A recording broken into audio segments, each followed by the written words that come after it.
जय श्री कृष्णा। प्रिय भक्तजन, आज है 21 अगस्त, दिन गुरुवार का। आज गुरु पुष्य योग है।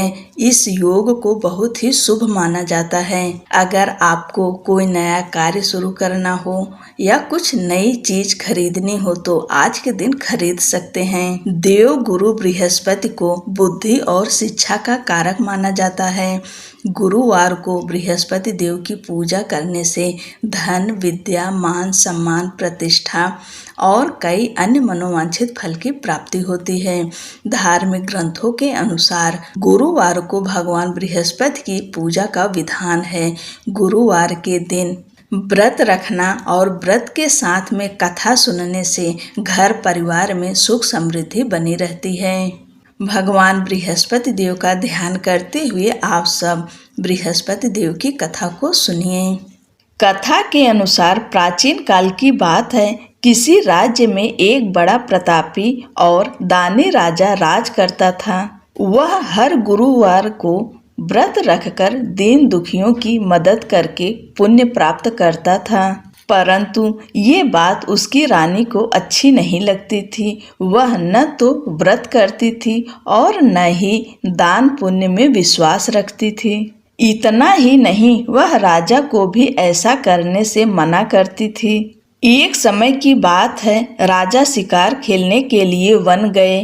घर पर रानी और दासी थी। उसी समय गुरु बृहस्पति देव साधु का रूप धारण कर राजा के दरवाजे पर भिक्षा मांगने आए। साधु ने जब रानी से भिक्षा मांगी तो वह कहने लगी, हे साधु महाराज, मैं इस दान पुण्य से तंग आ गई हूँ। आप कोई ऐसा उपाय बताएं जिससे कि सारा धन नष्ट हो जाए और मैं आराम से रह सकूं। इतना सुनकर बृहस्पति देव ने कहा, हे देवी, तुम बड़ी विचित्र हो। संतान और धन से कोई दुखी होता है क्या? अगर अधिक धन है तो इसे शुभ कार्यों में लगाओ। कुंवारी कन्याओं का विवाह कराओ। विद्यालय और बाग बगीचे का निर्माण कराओ, जिससे तुम्हारे दोनों लोग सुधरें। परंतु साधु की इन बातों से रानी को खुशी नहीं हुई। उसने कहा कि मुझे ऐसे धन की आवश्यकता नहीं है जिसे मैं दान दूं और जिसे संभालने में मेरा सारा समय नष्ट हो जाए। तब साधु ने कहा, अगर तुम्हारी ऐसी इच्छा है तो मैं जैसा तुम्हें बताता हूँ तुम वैसा ही करना। गुरुवार के दिन तुम घर को गोबर से लीपना, अपने बालों को पीली मिट्टी से धोना, राजा से हजामत बनाने को कहना, भोजन में मांस मदिरा का प्रयोग करना, कपड़े धोबी के यहाँ धुलने देना। इस प्रकार 7 बृहस्पतिवार करने से तुम्हारा समस्त धन नष्ट हो जाएगा। इतना कहकर साधु के रूप में बृहस्पति देव अंतर्ध्यान हो गए। साधु के अनुसार कई बातों को पूरा करते हुए रानी को केवल 3 बृहस्पतिवार ही बीते थे कि उसकी समस्त धन संपत्ति नष्ट हो गई। भोजन के लिए राजा का परिवार तरसने लगा।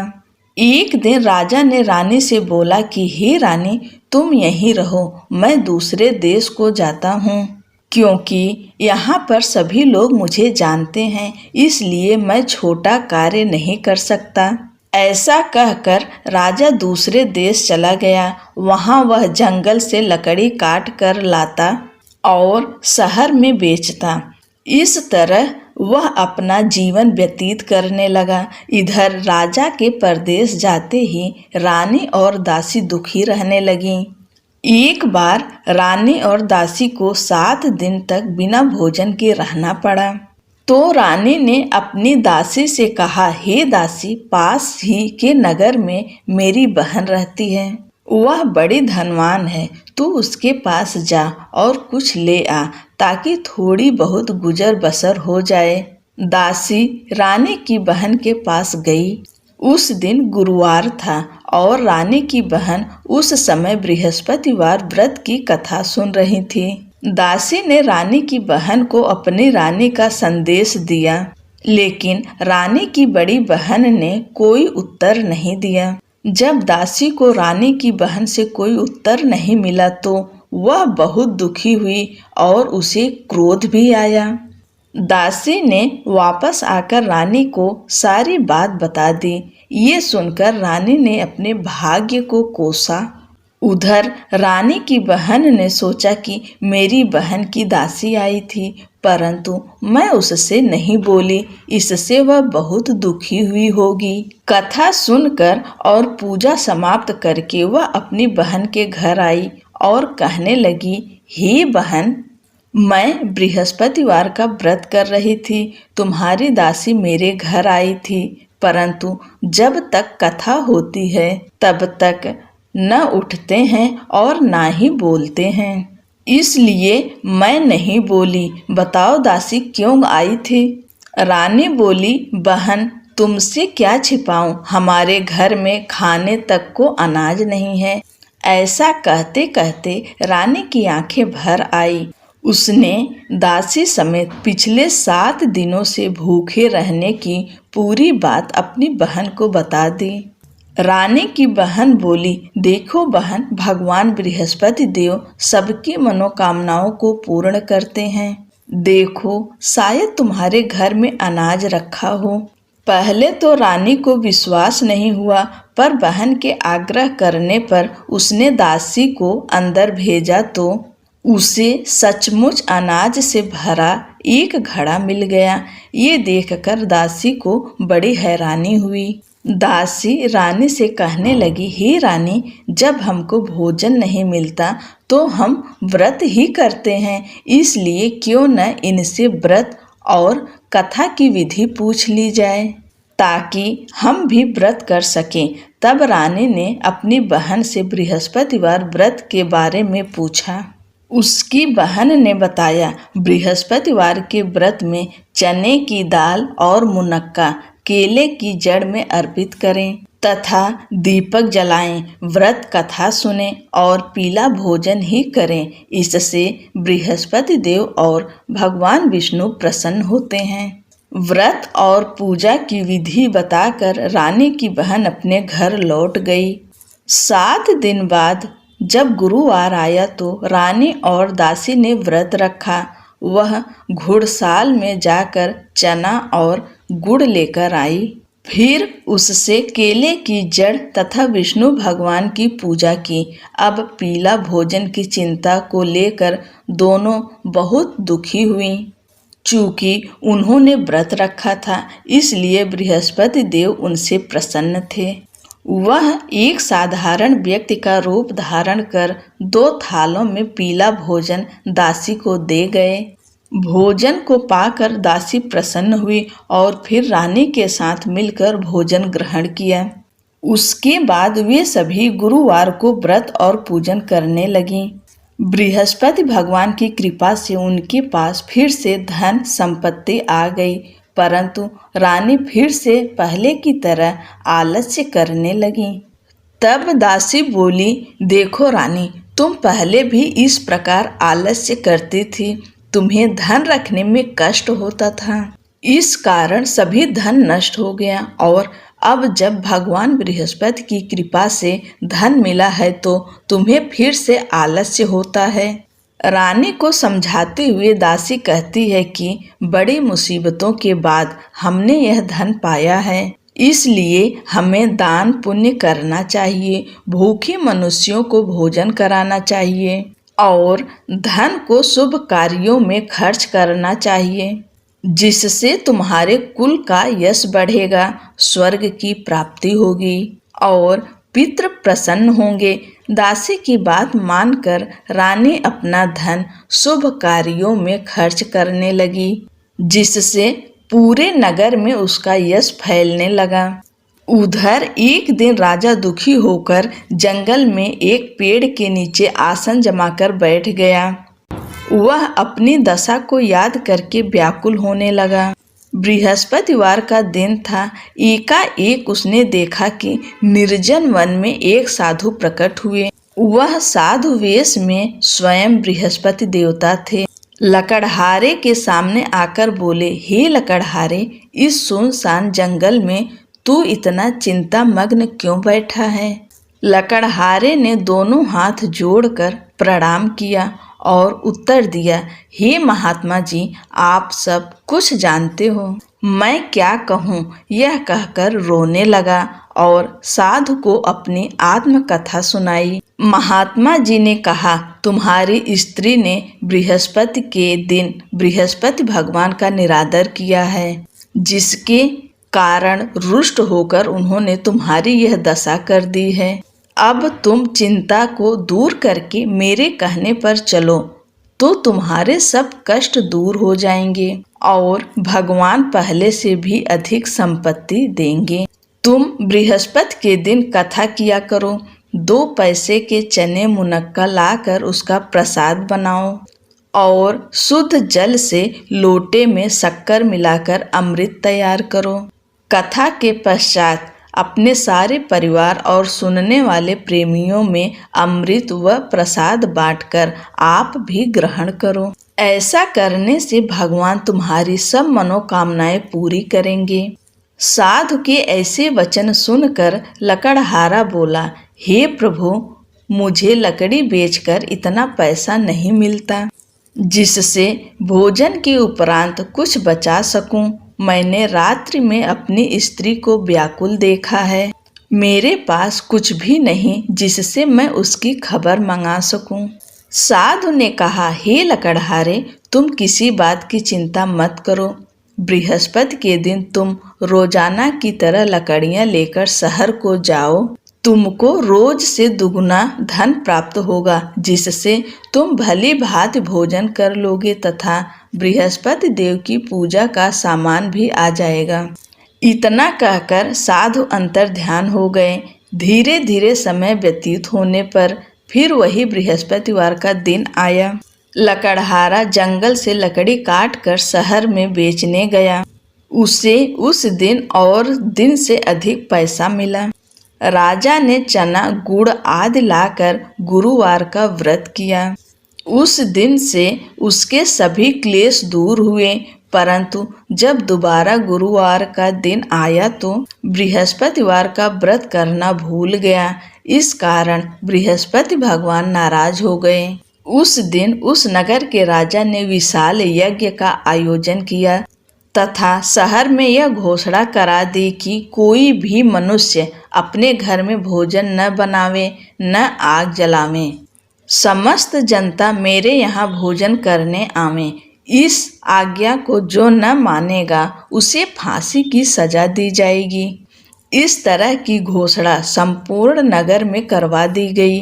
राजा की आज्ञा अनुसार शहर के सभी लोग भोजन करने गए, लेकिन लकड़हारा कुछ देर से पहुंचा। इसलिए राजा उसको अपने साथ घर लिवा ले गए और ले जाकर भोजन करा रहे थे तो रानी की दृष्टि उस खूंटी पर पड़ी जिस पर उसका हार लटका हुआ था। वह वहां पर दिखाई नहीं दिया। रानी ने निश्चय किया कि मेरा हार इस मनुष्य ने चुरा लिया है। उसी समय सिपाहियों को बुलाकर उसको कारागार में डलवा दिया। जब लकड़हारा कारागार में पड़ गया और बहुत दुखी होकर विचार करने लगा कि न जाने कौन से पूर्व जन्म के कर्म से मुझे यह दुख प्राप्त हुआ है, और उसी साधु को याद करने लगा जो कि जंगल में मिला था। उसी समय तत्काल बृहस्पति देव साधु के रूप में प्रकट हुए और उसकी दशा को देखकर कहने लगे, अरे मूर्ख, तूने बृहस्पति देव की कथा नहीं करी, इस कारण तुझे दुख प्राप्त हुआ है। अब चिंता मत कर। बृहस्पतिवार के दिन कारागार के दरवाजे पर 4 पैसे पड़े मिलेंगे। उनसे तू बृहस्पति देव की पूजा करना, तेरे सभी कष्ट दूर हो जाएंगे। बृहस्पति के दिन उसे 4 पैसे मिले। लकड़हारे ने कथा कही। उसी रात्रि को बृहस्पति देव ने उस नगर के राजा को स्वप्न में कहा, हे राजा, तुमने जिस आदमी को कारागार में बंद कर दिया है वह निर्दोष है। वह राजा है, उसे छोड़ देना। रानी का हार उसी खूंटी पर लटका है। अगर तू ऐसा नहीं करेगा तो मैं तेरे राज्य को नष्ट कर दूंगा। इस तरह रात्रि के स्वप्न को देखकर राजा प्रातःकाल उठा और खूंटी पर हार देखकर लकड़हारे को बुलाकर क्षमा मांगी तथा लकड़हारे को योग्य सुंदर वस्त्र आभूषण देकर विदा कर दिया। बृहस्पति देव की आज्ञा अनुसार लकड़हारा अपने नगर को चल दिया। राजा जब अपने नगर के निकट पहुंचा तो उसे बड़ा आश्चर्य हुआ। नगर में पहले से अधिक बाग, तालाब, कुएं तथा बहुत ही धर्मशाला, मंदिर आदि बन गई है। राजा ने पूछा, यह किसका बाग और धर्मशाला है? तब नगर के सब लोग कहने लगे, यह सब रानी और बांदी के हैं। तो राजा को आश्चर्य हुआ और गुस्सा भी आया। जब रानी ने यह खबर सुनी कि राजा आ रहे हैं तो उन्होंने बांदी से कहा कि हे दासी, देख, राजा हमको कितनी बुरी हालत में छोड़ गए थे। हमारी ऐसी हालत देखकर वह लौट न जाएं, इसलिए तू दरवाजे पर खड़ी हो जा। आज्ञा अनुसार दासी दरवाजे पर खड़ी हो गई। राजा आए तो उन्हें अपने साथ लिवा लाई। तब राजा ने क्रोध करके अपनी रानी से पूछा कि यह धन तुम्हें कैसे प्राप्त हुआ है? तब उन्होंने कहा, हमें यह सब धन बृहस्पति देव के इस व्रत के प्रभाव से प्राप्त हुआ है। राजा ने निश्चय किया कि 7 रोज बाद तो सभी बृहस्पति का पूजन करते हैं, परंतु मैं प्रतिदिन दिन में 3 बार कहानी तथा रोज व्रत किया करूँगा। अब हर समय राजा के दुपट्टे में चने की दाल बंधी रहती तथा दिन में 3 बार कहानी कहता। एक रोज राजा ने विचार किया कि चलो अपनी बहन के यहाँ हो आए। इस तरह निश्चय कर राजा घोड़े पर सवार हो अपनी बहन के यहाँ को चलने लगा। मार्ग में उसने देखा कि कुछ आदमी एक मुर्दे को लिए जा रहे हैं। उन्हें रोक कर राजा कहने लगा, अरे भाइयों, मेरी बृहस्पति देव की कथा सुन लो। वे बोले, लो, हमारा तो आदमी मर गया है, इसको अपनी कथा की पड़ी है। परंतु कुछ आदमी बोले, अच्छा कहो, हम तुम्हारी कथा भी सुनेंगे। राजा ने दाल निकाली और जब कथा आधी हुई थी कि मुर्दा हिलने लग गया और जब कथा समाप्त हो गई तो राम राम करके मनुष्य उठकर खड़ा हो गया। आगे मार्ग में उसे एक किसान खेत में हल चलाता मिला। राजा ने उसे देख और उससे बोले, तुम मेरी बृहस्पतिवार की कथा सुन लो। अरे भैया, किसान बोला, जब तक मैं तेरी कथा सुनूंगा तब तक 4 हरैया जोत लूंगा। जा अपनी कथा किसी और को सुना। इस तरह राजा आगे चलने लगा। राजा के हटते ही बैल पछाड़ खाकर गिर गए तथा किसान के पेट में बड़ी जोर का दर्द होने लगा। उसी समय उसकी माँ रोटी लेकर आई। उसने जब यह देखा तो अपने पुत्र से सब हाल पूछा और बेटे ने सभी हाल कह दिया। तो बुढ़िया दौड़ी दौड़ी उस घुड़सवार के पास गई और उससे बोली कि मैं तेरी कथा सुनूंगी, तू अपनी कथा मेरे खेत में चलकर ही कहना। राजा ने बुढ़िया के खेत पर जाकर कथा कही, जिसके सुनते ही वह बैल उठ खड़े हुए तथा किसान के पेट का दर्द भी बंद हो गया। राजा अपनी बहन के घर पहुंचा। बहन ने भाई की खूब मेहमानी की। दूसरे रोज प्रातःकाल राजा जगा तो वह देखने लगा कि सब लोग भोजन कर रहे हैं। राजा ने अपनी बहन से कहा, ऐसा कोई मनुष्य है जिसने भोजन नहीं किया हो, मेरी बृहस्पतिवार की कथा सुन ले। बहन बोली, हे भैया, यह देश ऐसा ही है कि पहले यहाँ लोग भोजन करते हैं, बाद में अन्य काम करते हैं। अगर कोई पड़ोस में हो तो देखाऊं? वह ऐसा कहकर देखने चली गई, परंतु उसे कोई ऐसा व्यक्ति नहीं मिला जिसने भोजन न किया हो। अतः वह एक कुम्हार के घर गई जिसका लड़का बीमार था। उसे मालूम हुआ कि उनके यहाँ 3 रोज से किसी ने भोजन नहीं किया है। रानी ने अपने भाई की कथा सुनने के लिए कुम्हार से कहा तो वह तैयार हो गया। राजा ने जाकर बृहस्पतिवार की कथा कही, जिसको सुनकर उसका लड़का ठीक हो गया। अब तो राजा की प्रशंसा होने लगी। एक रोज राजा ने अपनी बहन से कहा कि हे बहन, हम अपने घर को जाएंगे, तुम भी तैयार हो जाओ। राजा की बहन ने अपनी सास से कहा। सास ने कहा, हाँ चली जा, परंतु अपने लड़कों को मत ले जाना, क्योंकि तेरे भाई के कोई औलाद नहीं है। बहन ने अपने भैया से कहा, हे भैया, मैं तो चलूंगी, पर कोई बालक नहीं जाएगा। राजा ने बोला, जब कोई बालक नहीं चलेगा तब तुम ही क्या करोगी।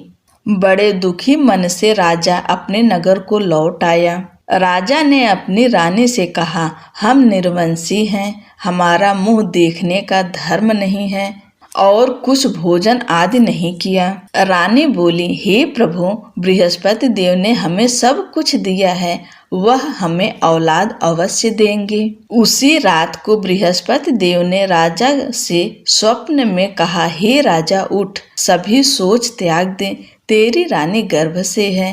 राजा की यह बात सुनकर बड़ी खुशी हुई। 9वें महीने में उसके गर्भ से एक सुंदर पुत्र पैदा हुआ। तब राजा बोला, हे रानी, स्त्री बिना भोजन के रह सकती है, पर बिना कहे नहीं रह सकती। जब मेरी बहन आवे तुम उससे कुछ कहना मत। रानी ने सुनकर हाँ कर दिया। जब राजा की बहन ने यह शुभ समाचार सुना तो वह बड़ी खुश हुई तथा बधाई लेकर अपने भाई के यहाँ आई। तब रानी ने कहा, घोड़ा चढ़कर तो नहीं आई, गधा चढ़ी आई। राजा की बहन बोली, भाभी, मैं इस प्रकार न कहती तो तुम्हें औलाद कैसे मिलती। बृहस्पति देव ऐसे ही हैं, जैसी जिसके मन में कामनाएं हैं सभी को पूर्ण करते हैं। जो सद्भावना पूर्वक बृहस्पतिवार का व्रत करता है एवं कथा पढ़ता या सुनता है, दूसरों को सुनाता है, बृहस्पति देव उसकी सभी मनोकामनाएं पूर्ण करते हैं। भगवान बृहस्पति देव उसकी सदैव रक्षा करते हैं। संसार में जो मनुष्य सद्भावना से भगवान जी का पूजन व्रत सच्चे हृदय से करते हैं तो उनकी सभी मनोकामनाएं पूर्ण करते हैं। जैसी सच्ची भावना से रानी और राजा ने उनकी कथा का गुणगान किया तो उनकी सभी इच्छाएं बृहस्पति देव जी ने पूर्ण की थी। इसलिए पूर्ण कथा सुनने के बाद प्रसाद लेकर जाना चाहिए। हृदय से उसका मनन करते हुए जयकारा बोलना चाहिए। बोलो बृहस्पति देव भगवान की जय, भगवान विष्णु माँ लक्ष्मी की जय। जय श्री कृष्ण। राधे राधे।